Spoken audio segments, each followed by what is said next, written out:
शायद अगर दिन दहाड़े जाएंगे टंकी पे के ऊपर चाय पीने तो लोग पकड़ लेंगे और बातें बनाएंगे।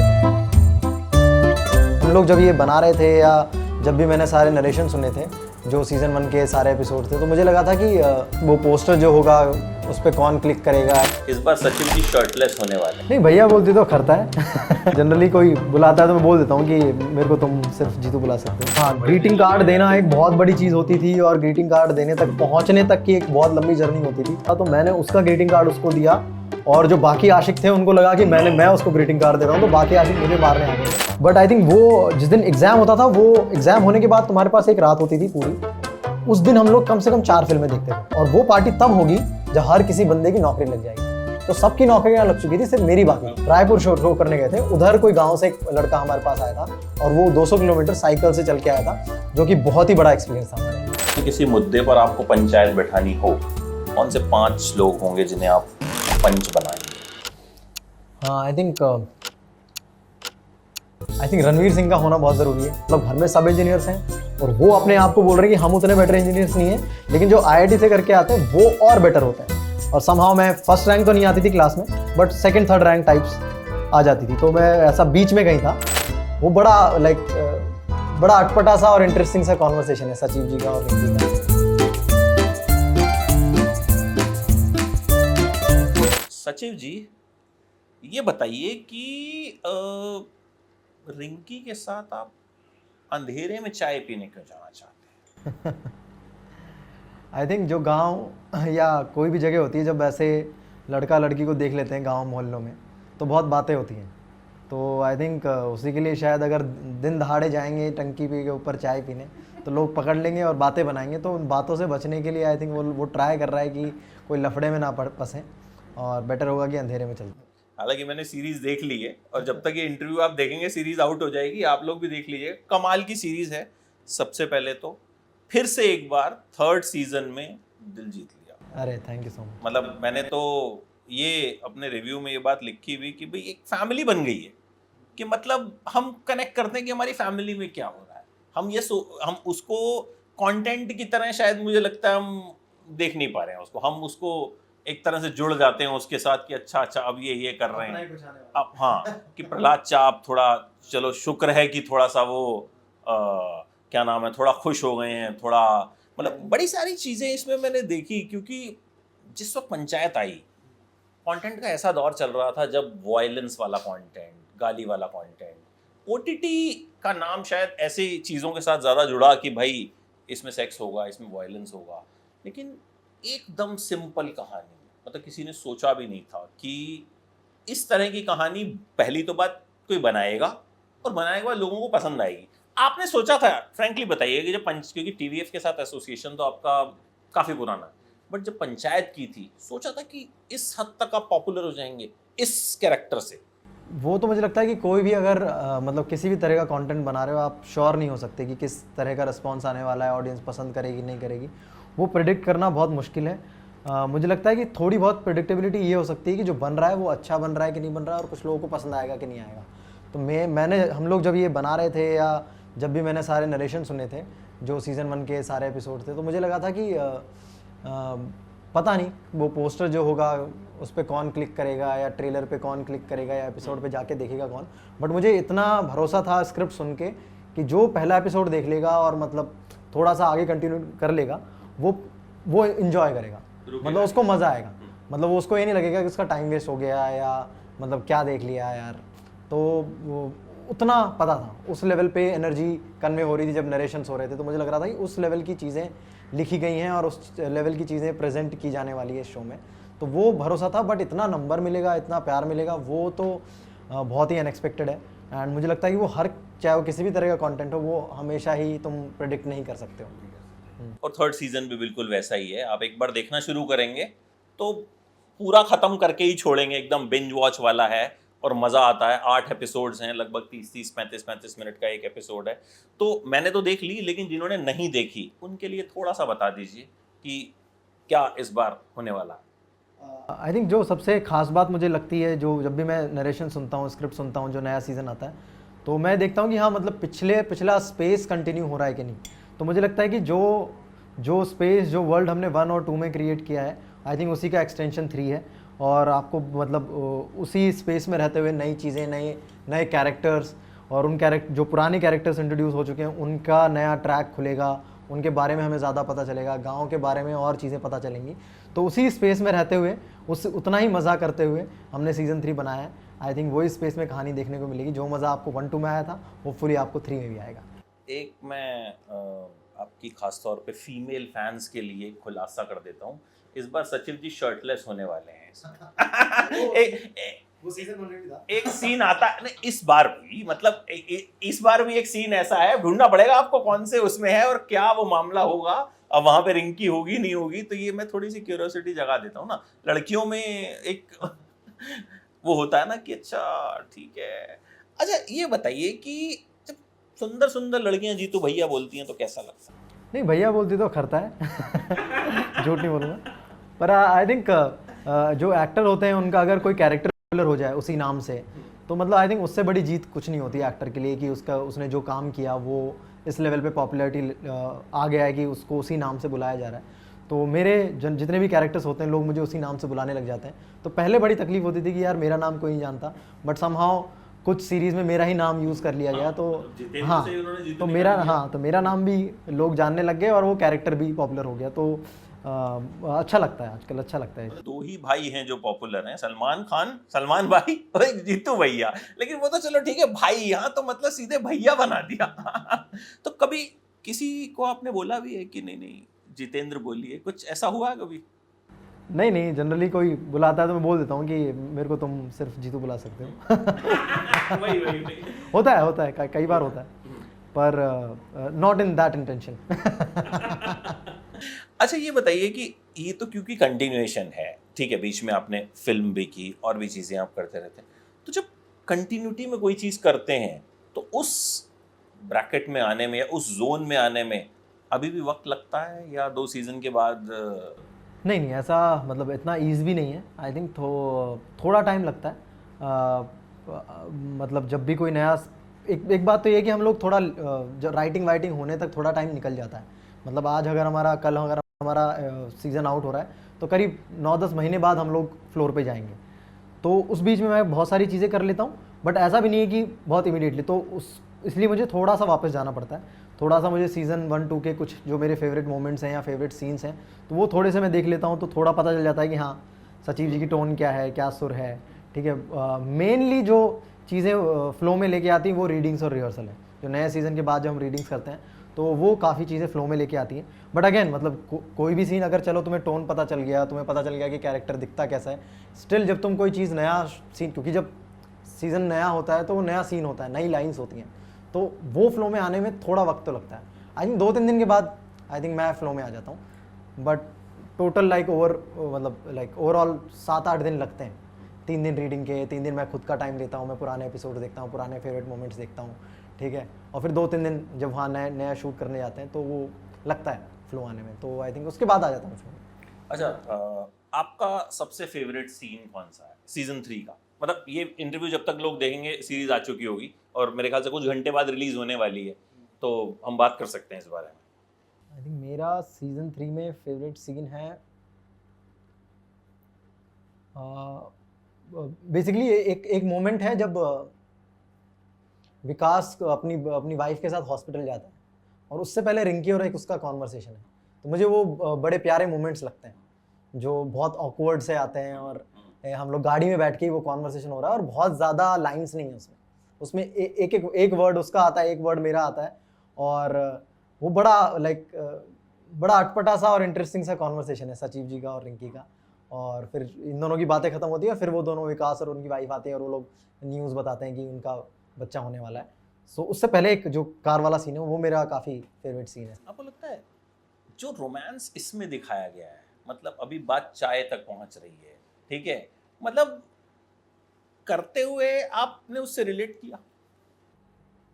नहीं, मुझे लगता है कि काफ़ी जो हमारे राइटर हैं चंदन, उनका रोमांस दिखाने का स्टाइल है, वो थोड़ा पकड़ के रखते हैं एकदम ऑन द फेस। सारी चीज़ें सारी एकदम से नहीं आती, धीरे धीरे आती, जो कि काफ़ी यूनिक है। मतलब जनरली हम जब भी रोमांटिक कोई ट्रैक दिखाने जाते हैं हम लोग एक टाइम के बाद फ्लो में आ जाते हैं इन द सीन ओनली, और मतलब राइटर भी फ्लो में आ जाते हैं और फिर वो हम सारी चीज़ें बताने लगते हैं। तो यहाँ पे अभी तक भी वैसा नहीं हुआ है, अभी तक भी चीज़ें पकड़ के रखी हैं और सब चीज़ें खुल के दोनों तरफ से नहीं आ रही हैं, दोनों तरफ से अभी इशारे ही हो रहे हैं, हिंट्स ही मिल रहे हैं कि क्या हम उस डायरेक्शन में जा रहे हैं, फिर वापस हो जाते हैं दोनों, फिर वापस उस डायरेक्शन में जाते हैं। तो बहुत स्लो चीज़ें बढ़ रही हैं और काफ़ी यूनिक तरीके से बढ़ रही हैं। मुझे लग रहा है काफ़ी फ्रेश पर्सपेक्टिव है इस शो में रोमांस का, जो कि मुझे काफ़ी ज़्यादा इंटरेस्टिंग और पसंद है।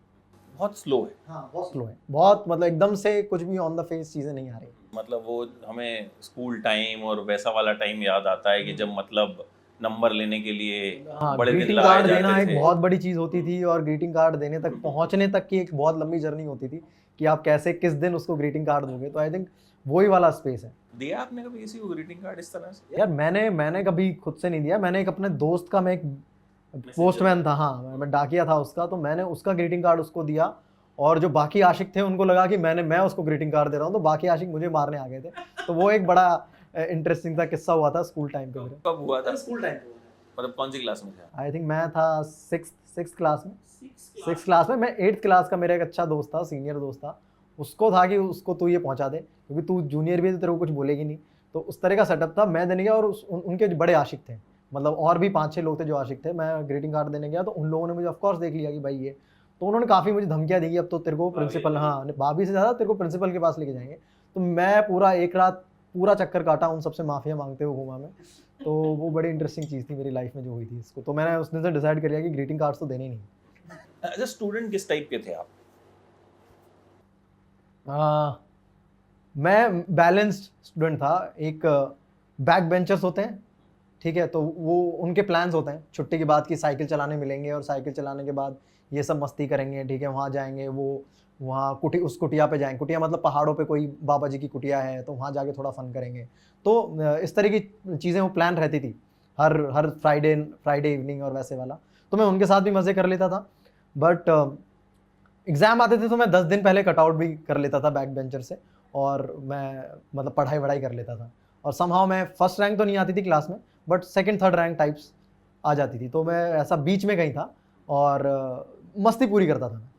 तो आपको इंजीनियर ही बनना था? हाँ, हमेशा से, क्योंकि घर में सब इंजीनियर्स हैं तो इंजीनियरिंग वाला माहौल है। एंड कुछ चीज़ें पता चली कि आईआईटी करके एक इंस्टीट्यूट है, वहाँ वो सबसे बड़ा इंस्टीट्यूट है, उसकी तैयारी बंसल और रेजोनेंस में होती है कोटा से।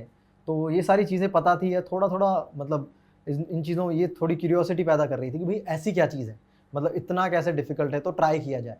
तो क्यूरियोसिटी थी कि इंजीनियर बना जाए, और मतलब घर में सब इंजीनियर्स हैं और वो अपने आप को बोल रहे हैं कि हम उतने बेटर इंजीनियर्स नहीं हैं, लेकिन जो आईआईटी से करके आते हैं वो और बेटर होते हैं। और मुझे ऐसा फील होता है कि मेरे घर में काफ़ी डिसेंट और सिंसियर इंजीनियर्स रहे हैं, जो भी मेरे भाई हैं, मेरे पापा भी इंजीनियर हैं, मेरे ताऊजी भी इंजीनियर हैं। मुझे उनको देख के फील आता है कि वो काफ़ी अपना काम बहुत सिंसियरली करते थे, बहुत डेडिकेटेडली करते थे, बहुत पैशन के साथ करते थे। और जब वो बोल रहे हैं कि एक और ऐसा इंस्टीट्यूट है जहाँ पे बहुत अच्छी पढ़ाई होती है और वहाँ से हमसे भी बेटर इंजीनियर्स बन के निकलते, तो मेरा एक मतलब वो उसने मुझे काफ़ी मोटिवेट किया कि इस चीज़ की मैं तैयारी करता हूँ और जाके देखता हूँ। बट था कहीं ना कहीं एम कि इंजीनियर बनना है। अच्छा, मोस्टली जो एक्टर्स होते हैं मोस्टली पढ़ाई में फिसड्डी रहते हैं। मतलब हमने सुना कोई छठी फेल, कोई 8वीं, but they become brilliant actors. But कहीं ना कहीं टीवीएफ आया, आप लोग आए, तो एक ऐसे लोग आए जो खूब पढ़े लिखे। मतलब आईआईटी क्रैक करना अपने आप में सपना होता है। मतलब बचपन से ही कई बार होता है कि मुझे तो आईआईटी पहुंच गए तो भाई लाइफ सेट। तो ऐसी जगह पे आप पहुंच गए, फिर वहाँ एक्टिंग कहाँ से? वहाँ फिसड्डी हो गया ना। वहाँ पहुँच के पढ़ाई नहीं कर पाए। पहुँच के पढ़ाई नहीं करी, पहुँच के तुम बहुत सारी चीज़ों में इन्वॉल्व हो गए। मैं सबकी बात नहीं कर रहा हूँ, मैं सिर्फ अपनी बात कर रहा हूँ, है ना। बाकी क्योंकि जो मेरे और जो कुछ फ्रेंड्स हैं जो इस फील्ड में आए हैं, वो उन्होंने एक्चुअली आईआईटी में भी काफ़ी पढ़ाई की, बट वो लोग काफ़ी श्योर थे कि उनको राइटिंग करना है या एक्टर बनना है। बट मैं ऐसा था कि मैं थोड़ा सा पिछड़ गया था पढ़ाई में आईआईटी में जाके। आई थिंक लैंग्वेज बैरियर बोल सकते हो, बट ये बहुत ऐसा एक्सक्यूज़ ही है। ऐसा नहीं है कि मतलब मैंने ऐसे लड़के भी देखे हैं जो, जैसे मैं तो हिंदी मीडियम से था, कुछ मैंने ऐसे वहाँ पे मेरे दोस्त थे जो बंगाली मीडियम से भी, जिन्होंने आईआईटी क्रैक किया। क्या हुआ सर? All good? हाँ ठीक। तो कुछ ऐसे लोग भी थे जिन्होंने दूसरे मीडियम से आईआईटी क्रैक किया और उन्होंने कवर अप किया और उन्होंने इंग्लिश भी सीखी, इंग्लिश में पढ़ाई भी की। तो ये मेरा सिर्फ एक्सक्यूज़ है कि मुझे लैंग्वेज बैरियर फील हुआ और इसलिए मैं पढ़ाई में फिसल गया। बट ये कहीं रीज़न है, क्योंकि जब पहले दूसरे दिन तुम्हें नहीं समझ में आया और फिर तीसरे दिन ही तुम इंट्रोड्यूस हो गए थिएटर से, प्लेस से, एक्टिंग से, तो तुम्हारा रुझान, तुम्हारा इंटरेस्ट सडनली वहाँ चला गया, तुम्हें मज़ा ज़्यादा उसमें आने लग गया कि यार यहाँ तो मस्ती भी होती है, टाइम पास भी होता है, और एक इंटरेस्टिंग चीज़ें, एक प्रोडक्टिव चीज़ें भी करने को मिल रही हैं। तो सडनली सारा फोकस आ गया कि अच्छा कैसे एक्टिंग होती है, कैसे फिल्में बनती हैं, तो मैं बहुत सारी फिल्में देखने लग गया वहाँ पे सडनली, एंड सारा ध्यान पढ़ाई से हट के फिल्मों पे आ गया। तो ये मतलब पहली बार जो रुझान हुआ कि यार एक्टर बनते हैं या एक्टिंग में मजा आ रहा है, ये वहीं जाके हुआ? उससे पहले कभी नहीं लगा था आपको पिक्चर देखते हुए, या कभी दोस्तों के साथ पिक्चर देखने गए, कोई घर पे पिक्चर देख रहे, तब कभी नहीं लगा? फिल्मों ने कभी फैसिनेट नहीं किया? नहीं, अब फिल्में बहुत ही बड़ा एंटरटेनमेंट वाली चीज़ थी हमेशा से। जैसे कोटा में बहुत ही आई थिंक 21 हमारे जो टाइम पे 21 दिन के बाद एग्ज़ाम होता था, हर 21 दिन के बाद। तो 20 दिन ना बड़े पढ़ाई में गुजरते थे, मतलब पूरे टाइम तुम लोग 8-8 घंटे क्लासेस जा रहे हो, फिर आके फिर से पढ़ाई कर रहे हो, फिर से होमवर्क कर रहे हो, तो टाइम ही नहीं होता था। बट आई थिंक वो जिस दिन एग्ज़ाम होता था, वो एग्ज़ाम होने के बाद तुम्हारे पास एक रात होती थी पूरी, उस दिन हम लोग कम से कम 4 फिल्में देखते थे, और पूरा जो 20 दिन का स्ट्रेस है वो उन 4 फिल्मों से निकलता था। तो प्योर एंटरटेनमेंट था, कुछ और नज़र से देखते नहीं थे फिल्में कि अरे हाँ इसमें क्या हुआ, ये फिल्म अच्छी है कि नहीं, इस फिल्म में क्या अच्छा है, इस फिल्म में एक्शन अच्छा है, अच्छा इस फिल्म में एक्टिंग बहुत अच्छी है, इस फिल्म में स्टोरी बहुत अच्छी है, इस फिल्म का ट्विस्ट बहुत बड़ा अच्छा है। तो बस ये चीज़ें इंटरेस्टिंग लगने लगी फिल्मों में क्या होता है, बट प्योर एंटरटेनमेंट। ऐसा कभी कुछ मतलब कभी भी सोचा नहीं कि इस फील्ड में जाना है या एक्टिंग करना है, कभी भी ख्याल नहीं आया। बट आई थिंक शुरुआत कहीं ना कहीं एक्टिंग की कोटा में हो गई थी। आई थिंक 1.5 घंटे के लेक्चर होते थे और 10 मिनट का ब्रेक होता था। तो उन 10 मिनट में समहाउ जो मेरा पूरा ध्यान टीचर्स के मैनरिज्म पे होता था कि टीचर्स कैसे पढ़ा रहे हैं, क्या उनकी पर्सनैलिटी है, और मुझे बहुत इंस्पायर करती थी। जो कोटा के टीचर्स होते हैं उनकी पर्सनैलिटी बहुत अलग होती थी, जो जनरली हम लोग के टीचर्स होते हैं स्कूल वगैरह में उनसे काफ़ी अलग पर्सनैलिटी होती थी। तो वो मुझे लगा कि यार ये किस तरह के टीचर्स हैं, और ये किस तरीके से, और सबका तरीका थोड़ा अलग होता था, क्योंकि जो स्कूल के टीचर्स होते हैं उनका एक पर्टिकुलर तरीका होता है, they are very formal in classes, ठीक है, क्योंकि उनको उस तरीके से रहना पड़ता है। स्कूल का कल्चर थोड़ा अलग है, they have to be very serious about things, मतलब हंसी मजाक थोड़ा कम होता था। बट यहाँ पे जो टीचर्स होते थे कोटा में बहुत कुछ वही आईआईटी के लड़के होते थे जिन्होंने आईआईटी करके वो लोग हमको पढ़ाने आ रहे हैं, तो एक बहुत फॉर्मेलिटी कम थी, बहुत इनफॉर्मल होते थे बातें करने में, इनफॉर्मल तरीके से, जैसे हम लोग किसी भैया से कोई प्रॉब्लम पूछ रहे हो उस तरीके से एज भैया वो लोग हमको प्रॉब्लम समझाया करते थे या पढ़ाते थे। तो वो एक एटीट्यूड होता था उनमें, तो वो बड़ा इंटरेस्टिंग था मेरे लिए। तो समहाउ उनकी मैं मैनरिज्म कॉपी करके वो 10 मिनट में उनकी मिमिक्री करता था उन टीचर्स की। तो जो दोस्त लोग होते थे 10-15 लोग, वो लोग थोड़ा ऐसा घेरा बना लेते थे, 10 मिनट हम लोग बकचोदी करते थे कि ये टीचर ने ऐसे किया वैसे किया और वो ऐसे बोलता है ऐसे बात करता है। तो वहाँ से आया, बट तब भी कोई ऐसा किसी ने बोला भी नहीं कि अच्छा तू एक्टर अच्छा है, तू एक्टिंग में ट्राई कर, वो तो कभी थॉट्स ही नहीं थे। आई थिंक आईआईटी में भी काफ़ी टाइम तक ऐसे थॉट्स नहीं थे कि एक्टर बनना है प्रोफेशनली, वो नहीं था। तो वो कब हुआ टीवीएफ से एसोसिएट हुए जब? आई थिंक पोस्ट आईआईटी, मतलब post IIT like in the final year of IIT. I think IIT ऐसा इंस्टीट्यूट है जहाँ पे ऐसा बोला जाता है कि कोई भी कि हर बच्चे की प्लेसमेंट हो जाती है, कोई भी स्टूडेंट ऐसा नहीं होता जिसकी प्लेसमेंट नहीं होती। ये हम तो यही सुनते हैं कि हाँ, हम पहुंच नहीं पाए हाँ। वहां तक, लेकिन सुनते आई ही थिंक बोलते हैं कि कुछ ही एक मामूली सा परसेंटेज है जिसकी नहीं लगती, तो मैं उन मामूली से परसेंटेज में हूँ जिसकी प्लेसमेंट नहीं होती। तो मैं काफ़ी डेस्परेट था कि कुछ भी जॉब मिल जाए, किसी भी तरह का जॉब मिल जाए मैं कर लूँगा, बट ऐसा जॉबलेस मैं नहीं जाना चाहता यहाँ से। तो आई थिंक मैंने काफ़ी कोशिश की। आई थिंक 6 महीने का एक पीरियड था, नवंबर दिसंबर में प्लेसमेंट चालू होते हैं जो कि मार्च अप्रैल तक चलते हैं, और फिर अप्रैल में एग्जाम होकर फिर ग्रेजुएट कर जाते हो तुम। तो आई थिंक मार्च तक मैंने ट्राई किया, फिर मेरी नहीं लगी जॉब। फिर मेरे एक सीनियर है मिस्टर विश्वपति सरकार, जो कि काफ़ी टैलेंटेड राइटर हैं, जिन्होंने आई थिंक टीवीएफ के मोस्टली स्केचेस उन्होंने लिखे हैं, परमानेंट रूममेट्स के सीजन्स लिखे हैं उन्होंने, पिक्चर्स लिखा है उन्होंने, जादूगर जो मेरी फिल्म है वो लिखी है उन्होंने, काला पानी अभी रिसेंटली आया, तो काफ़ी सारी चीज़ें उन्होंने लिखी हैं। तो उन्होंने बोला कि वो डिसाइड कर चुके थे कि मुझे राइटर बनना है, तो ही वॉज लाइक कि तू चल, तू एक्टिंग कर लेना, मैं लिखूँगा। एंड उन्होंने अपने वर्ड्स रखे और उन्होंने अपनी पहली फिल्म में मुझे एक्टिंग का काम दिया। इनफैक्ट जो भी उनका पहला स्केच था उन्होंने उसमें मैंने एक्टिंग की, और थ्रू आउट हम साथ में काम करते हुए आए। तो बड़ी इंटरेस्टिंग जर्नी रही हमारी, एंड काफ़ी सपोर्ट मिला मुझे उनसे। तो उन्होंने बोला कि चल तू एक्टर की जॉब ले ले, तो मैं एक ऑफर लेटर बना देता हूँ और ये ऑफर लेटर तू अपने पेरेंट्स को दिखा देना एज जॉब। तो मैं काफ़ी डेस्परेट था कि मुझे कुछ तो जॉब लेके निकलना है और कुछ तो यहाँ से दिखाना है। इनफैक्ट एक बड़ा अजीब सा एक इंटरेस्टिंग कल्चर होता है हॉस्टल्स में कि जो एक पार्टी होनी होती है, ग्रैंड पार्टी होनी होती है, जो ग्रेजुएट कर रहे हैं वो अपने जो नए जूनियर्स आने वाले हैं उनकी विंग्स में, उनको एक बड़ी पार्टी रखते हैं। तो मतलब एक विंग मतलब कुछ 18-20 लोग, 18-20 रूम का कलेक्शन एक विंग होता है। तो और वो पार्टी तब होगी जब हर किसी बंदे की नौकरी लग जाएगी। तो सबकी नौकरियां लग चुकी थी, सिर्फ मेरी बाकी थी। तो और जब तक वो नौकरी नहीं लगेगी तो ग्रैंड पार्टी होगी नहीं। तो हाँ, वो होगी नहीं, क्योंकि एक बंदे की प्लेसमेंट नहीं हो तो पार्टी कैसे कर सकते हो। तो वो पार्टी इसलिए कि सब प्लेस हो गए। अब जो नए बच्चे आएंगे उनको हम इंट्रोड्यूस करेंगे हमारा विंग कल्चर से, और हम लोग आपको पार्टी देंगे। तो उस काफ़ी प्रेशर था, क्योंकि एक टाइम तक तो उन्होंने भी थोड़ा देखा, फिर उन्होंने बोला कि अब तो ले ले यार, कुछ तो जॉब ले तो वो प्रेशर भी था कि चलो पार्टी करनी है ग्रैंड, तो कुछ तो एक मैंने ऑफर लेटर दिखा देता हूँ कि हाँ भाई मेरी जॉब लग गई है, पार्टी करते हैं। तो वो भी एक रीज़न था, तो मैंने जल्दी से जॉब लिया और मैं TVF में आ गया मुंबई में। तो नॉर्मली तो एक्टर्स को ऐसा कोई जॉब लेटर तो नहीं मिलता, कॉन्ट्रैक्ट्स ही होते हैं जो हम सुनते हैं। तो आपको जॉब लेटर जो मिला, तो पर मंथ सैलरी मिली? हाँ, कितनी? थैंकफुली उसमें पर मंथ सैलरी थी, आई थिंक 15,000 के आसपास सैलरी थी।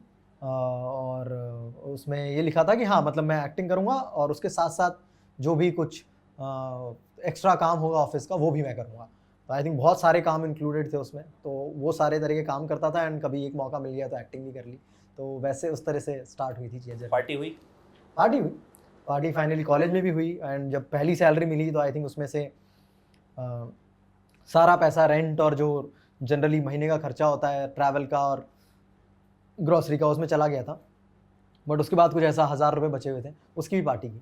आई थिंक उसके लिए भी मुझे बिस्सो ने सिखाया कि मतलब तो मैं काफ़ी मना कर रहा था कि पार्टी कैसे करेंगे यार, मतलब 1,000 रुपये ही बचे हैं, अभी पूरा महीना बाकी है, 10-15 दिन बाकी है पूरे, तो क्यों पार्टी करनी है। देन आई थिंक बिस्सो ओनली टोल्ड कि अरे नहीं, ये बहुत इंपॉर्टेंट पार्ट है कि काम तो कर ही रहे हो बट उसको सेलिब्रेट करना, उसको एंजॉय करना बहुत ज़रूरी है।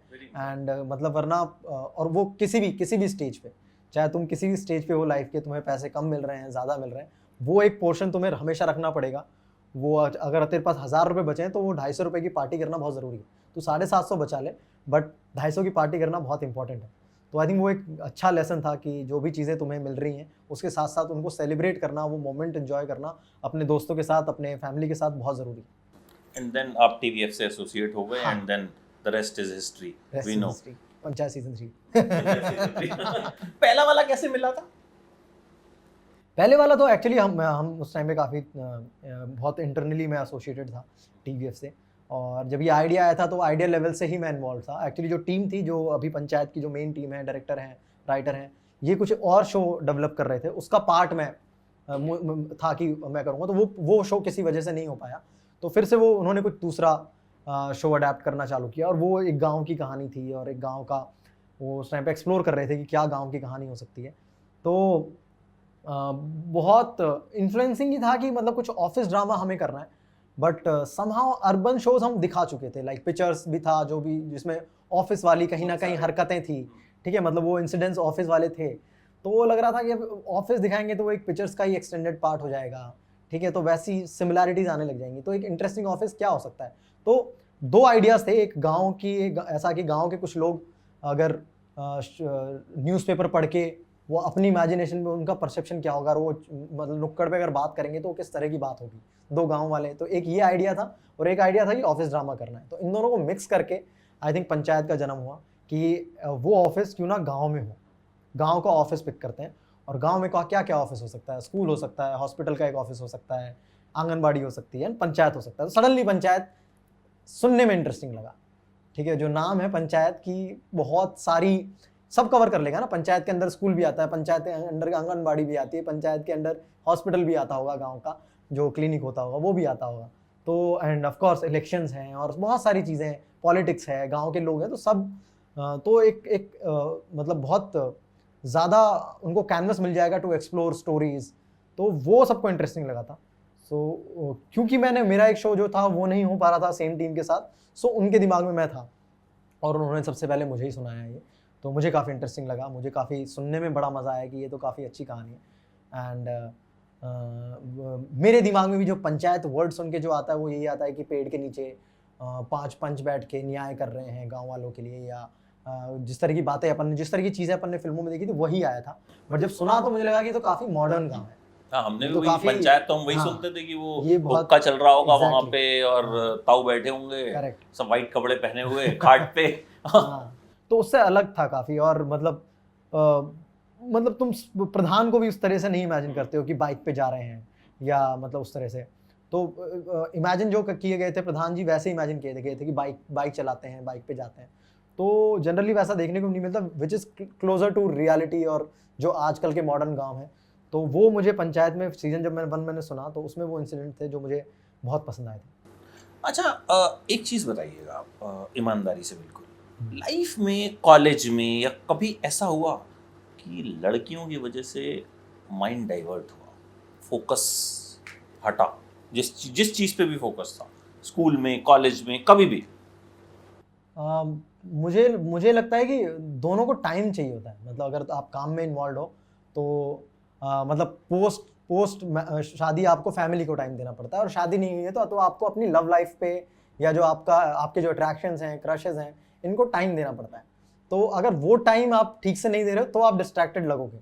अगर वो बैलेंस आप ठीक से नहीं कर रहे हो, आप काम टाइम पे नहीं कर रहे हो और सारा टाइम इधर दे रहे हो, तो आई थिंक वो बैलेंस ढूंढना बहुत ज़रूरी है और दोनों को टाइम देना बहुत इंपॉर्टेंट है।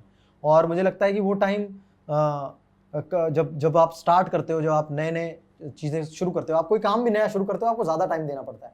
फिर आप आफ्टर अ पॉइंट आप उस पर थोड़ा कम टाइम में भी आप मैनेज कर लेते हो, क्योंकि आप फ्लो में रहते हो, आप चीज़ें ज़्यादा समझ में आने लगती हैं, आपको काम का अपना तरीका समझ में आने लगता है, तो आपको वो टाइम हट जाता है। जब जब आप समझने वाला जो टाइम है वो निकल जाता है।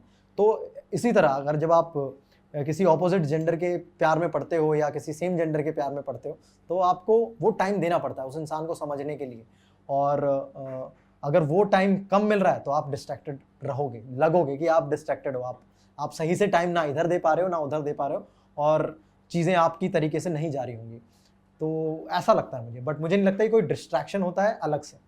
आपके साथ हुआ? मैं मुझे पता है कि दोनों को टाइम देना है। अगर अगर अभी कुछ नया नया चल रहा है तो मुझे पता है कि इस इंसान को समझने में टाइम जाएगा, तो बेटर होगा कि ज़्यादा टाइम इधर दे दो, रादर दो चीज़ें मिक्स करो, काम और अपना लव लाइफ को मिक्स करने की बजाय थोड़ा टाइम ज़्यादा दे दो लव लाइफ में। अभी नया नया शुरू हुआ है लव लाइफ, तो उसको ज़्यादा टाइम दो। ये मत सोचो कि यार नहीं मेरे लिए काम ज़्यादा इंपॉर्टेंट है, लव लाइफ तो चलती रहती है, ये नहीं हो सकता। मुझे लगता है कि जब नई चीज़ें शुरू होती हैं तो तुम्हें काम को थोड़ा, क्योंकि काम फिर भी मैनेज होएगा क्योंकि तुम काम में हो काफ़ी टाइम से, तो लव लाइफ में थोड़ा ज़्यादा टाइम दे दो तो कम डिस्ट्रैक्टेड रहोगे। वंस जब वो केमिस्ट्री बन जाएगी, तुम दोनों को की एक दूसरे के बारे में ज़्यादा समझ जाओगे, तो अपने आप वो टाइम कम हो जाएगा और तुम वापस से फोकस कर सकते हो।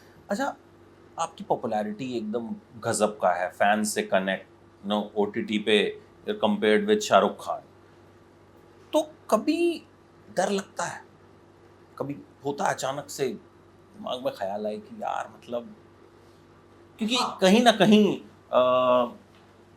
ये जो इंडस्ट्री है, जैसे सब लोग बोलते हैं, जो हर शुक्रवार के शुक्रवार किस्मत का फैसला होता है, तो यहाँ तो खैर ओटीटी पे अब शुक्रवार बोलेंगे कि आजकल तो हर वार पे फिल्म रिलीज कर दी जाती है, जहाँ पे लगता है कलेक्शन अच्छा आ जाएगा रिलीज कर दी जाती है। तो कभी ऐसा होता है कि दिमाग में आए यार मतलब डर लग रहा है? नहीं, डर लगता है, बट वो डर कहीं भी एक्सपेक्टेशन वाला नहीं होता कि मुझे ऑडियंस क्या समझ रही है, और मतलब वैसे वाला कि अच्छा ऑडियंस को लग रहा है, ऑडियंस कमेंट कर रही है you are the Shahrukh Khan of OTT, तो वो वाला प्रेशर मुझे लगता है कि वो मैं नहीं लेता हूँ।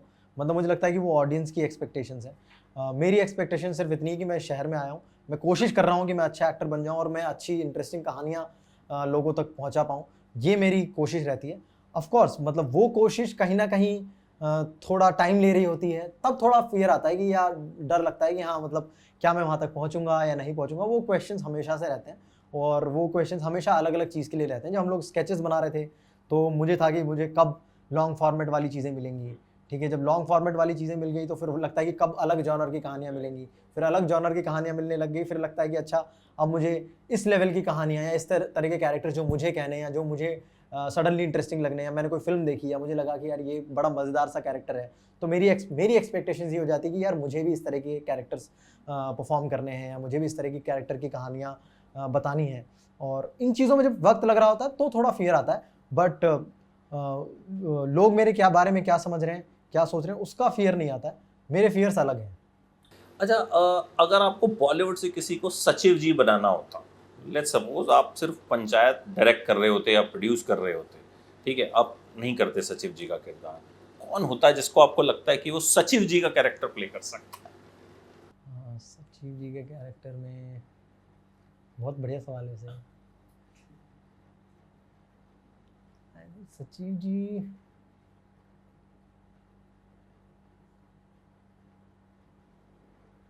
आमिर खान को देखने में मजा आता है।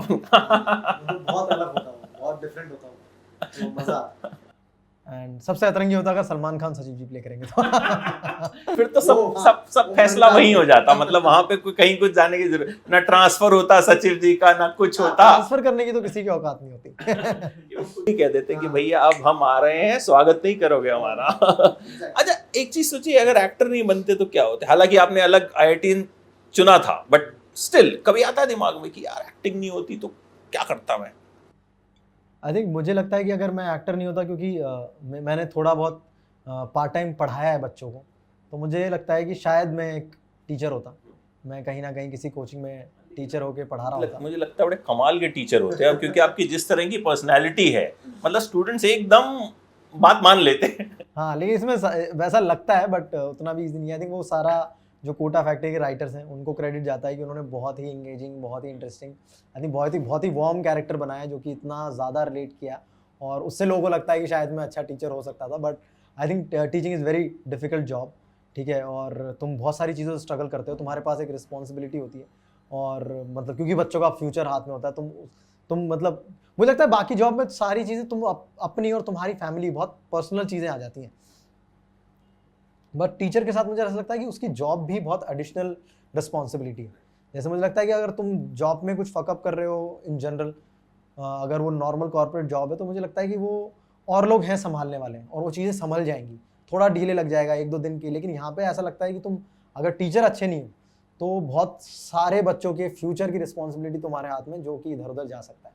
तो टीचर की जॉब बड़ी खतरनाक और बहुत टफ जॉब लगती है मुझे, बट स्टिल मुझे लगता है कि शायद मैं कहीं ना कहीं उस जॉब में फिट हो जाता।